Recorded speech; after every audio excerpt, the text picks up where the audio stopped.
Bismillahirrahmanirrahim. Assalamualaikum warahmatullahi wabarakatuh. Perkenalkan, nama saya Nur Azana dengan stambuk A1Q12001.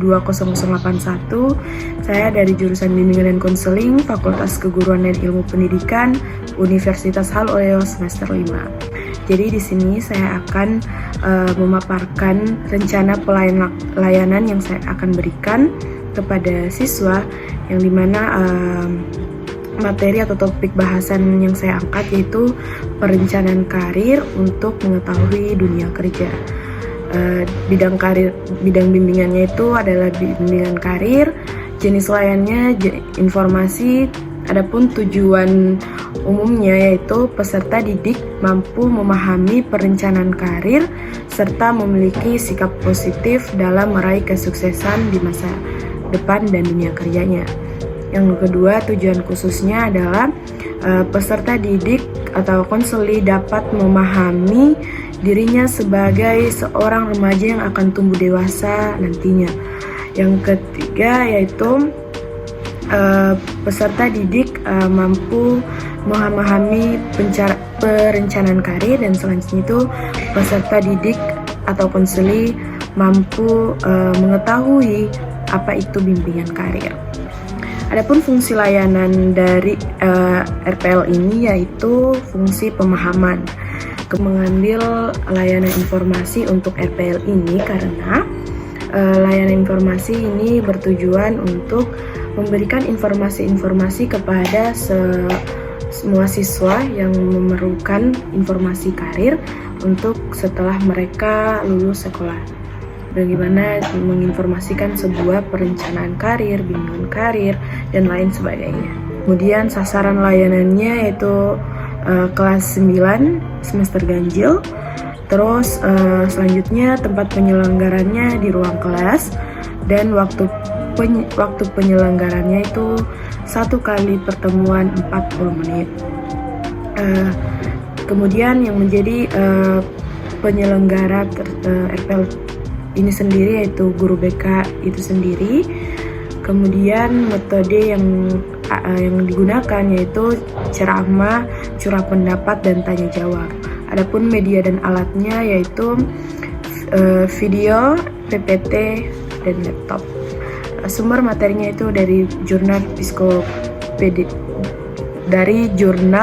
Psikopedagogia yang terbit pada tahun 2014. Kita masuk pada pelaksanaannya nih.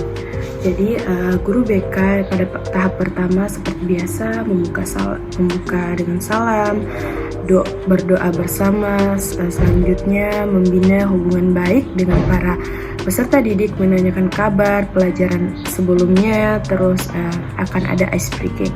Kemudian guru BK menyampaikan tujuan layanan materi bimbingan dan konseling, dan selanjutnya menanyakan kesiapan peserta didik. Waktu yang diperlukan atau yang digunakan itu sebanyak 5 menit. Lalu kemudian kita masuk pada kegiatan inti. Guru BK, yang pertama guru BK menayangkan silde PPT atau PowerPoint berhubungan dengan materi layanan. Yang kedua adalah guru BK membuka pertanyaan apabila peserta didik masih ada yang kurang jelas dari materi yang ditayangkan. Selanjutnya guru BK mengajak para peserta didik melakukan tanya jawab dan atau mengajak curah pendapat. Dan selanjutnya guru BK membagi kelas menjadi 3 kelompok. Dalam satu kelompok terdiri dari 4 orang.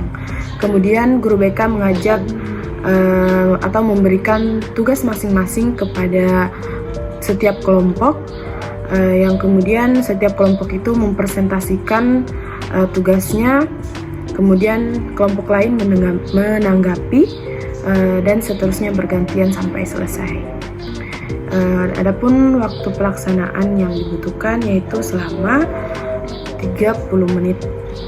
Kemudian kita masuk pada penutup, yaitu guru BK mengajak peserta didik untuk membuat kesimpulan yang terkait dengan materi layanan. Selanjutnya, guru BK menyampaikan materi layanan yang akan datang. Dan terakhir, guru BK mengakhiri kegiatan dengan berdoa dan salam. Nah, setelah masa penutup selesai, kita akan melanjutkan pada evaluasi. Nah, di RPL yang saya rancang ini ada 2 evaluasi. Yang pertama, evaluasi proses, yang dimana yang pertama, guru BK melakukan refleksi hasil setiap peserta didik melakukan di kertas yang sudah disiapkan oleh guru BK-nya. Kemudian yang kedua, sikap atau antusias yang peserta didik dalam mengikuti kegiatan. Ketiga, peserta didik atau bagaimana cara peserta didik itu dalam menyampaikan pendapat atau bertanya. Yang terakhir, cara peserta didik memberikan penjelasan dari pertanyaan guru BK. Nah, yang kedua adalah evaluasi hasil, di mana evaluasi hasil ini yang pertama merasakan suasana pertemuan, apakah dia merasa menyenangkan atau tidak menyenangkan, kurang menyenangkan. Kedua, apakah cara guru bimbingan dan konseling atau konselor menyampaikan mudah dipahami, tidak mudah dipahami, atau sulit dipahami. Dan yang ketiga, apakah topik yang dibahas sangat penting atau kurang penting, bahkan tidak penting. Dan yang terakhir, kegiatan yang diikuti menarik, kurang menarik, atau bahkan tidak menarik untuk diikuti. Nah, itulah tadi hasil evaluasi proses dan evaluasi hasil. Nah, sebelum saya memaparkan materi RPL saya akan menunjukkan sebuah video animasi tentang perencanaan karir. Selamat menonton!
Oke, itulah tadi video animasi yang telah saya buat mengenai perencanaan karir. Selanjutnya saya akan memaparkan materi dari perencanaan karir itu sendiri. Nah, di sini saya akan menjelaskan materi saya berupa PowerPoint yang telah saya buat, yang dimana perencanaan karir. Yang pertama merujuk dari tujuan yang telah saya jelaskan. Apa itu remaja? Remaja merupakan peralihan dari masa anak-anak menuju dewasa. Menurut Santrok 2009 halaman 26 mengatakan bahwa remaja diartikan sebagai masa perkembangan transisi antara masa anak dan masa dewasa yang mencakup perubahan biologis, kognitif, sosial, dan emosional. Nah, pada slide selanjutnya di situ tentang remaja, di mana tugas utama perkembangan remaja menurut Harlock dalam buku Yusuf 2009 halaman 21-23 dipaparkan, yaitu yang pertama menerima fisiknya sendiri berikut keragaman kualitasnya. Yang kedua, mencapai kemandirian emosional dari orang tua atau figur-figur yang mempunyai otoritas. Yang ketiga, tugas perkembangan remaja yaitu mengembangkan keterampilan komunikasi interpersonal dan belajar bergaul dengan teman sebaya atau orang lain baik secara individu maupun kelompok. Nah, yang keempat, menemukan manusia model yang dijadikan identitasnya. Kelima, yaitu menerima dirinya sendiri dan memiliki kepercayaan terhadap kemampuannya sendiri. Yang keenam, memperkuat self-control, yaitu kemampuan mengendalikan diri atas dasar skala nilai, prinsip-prinsip atau falsafah hidup. Yang ketujuh, mampu meninggalkan reaksi dan penyesuaian diri atau sikap perilaku yang kekanak-kanakan. Yang kedelapan, memiliki atau memilih dan mempersiapkan karir atau pekerjaan. Nah, sekarang kita masuk pada apa sih itu perencanaan karir. Nah, perencanaan karir adalah sesuatu yang menyangkut masa depan dalam jangka panjang yang harus direncanakan dari jauh hari. Merencanakan kemana seseorang ini melangkah dan apa yang ingin dia capai. Berikut dijelaskan beberapa pengertian perencanaan karir berdasarkan beberapa ahli, Parson dan Winkel dan Astuti tahun 2010, halaman 408, Simomara tahun 2011 pada halaman 504, Frank Parson dalam Winkel dan Astuti 2010 halaman 408 merumuskan perencanaan karir, yaitu suatu cara untuk membantu siswa dalam memilih suatu bidang karir yang sesuai dengan potensi mereka sehingga dapat cukup berhasil di bidang pekerjaan. Perencanaan karir juga perlu dipersiapkan sebelum siswa terjun secara langsung dalam dunia karir. Perencanaan karir didasarkan atas potensi yang dimiliki siswa sehingga tidak ada pertentangan antara karir yang dipilih dengan potensi yang ada pada diri siswa tersebut.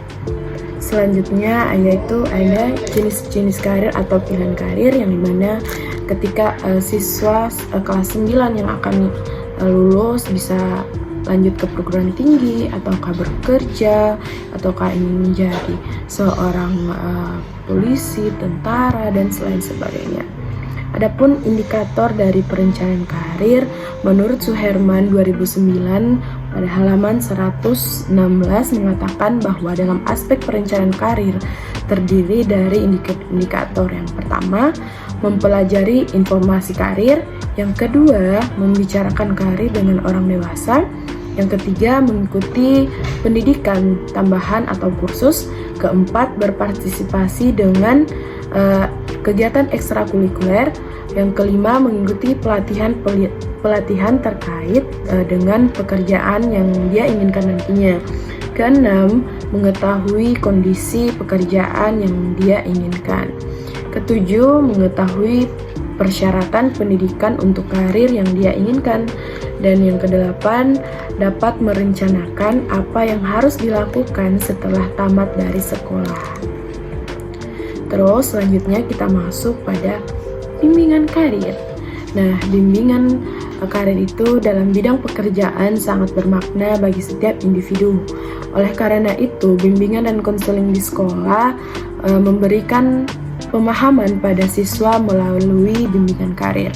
Menurut Winkel dan Hastuti 2006 pada halaman 623 bahwa bimbingan karir atau bimbingan jabatan merupakan salah satu wujud upaya pendidikan karir atau pendidikan jabatan dan harus sama-sama berorientasi pada pendampingan proses perkembangan karir manusia muda.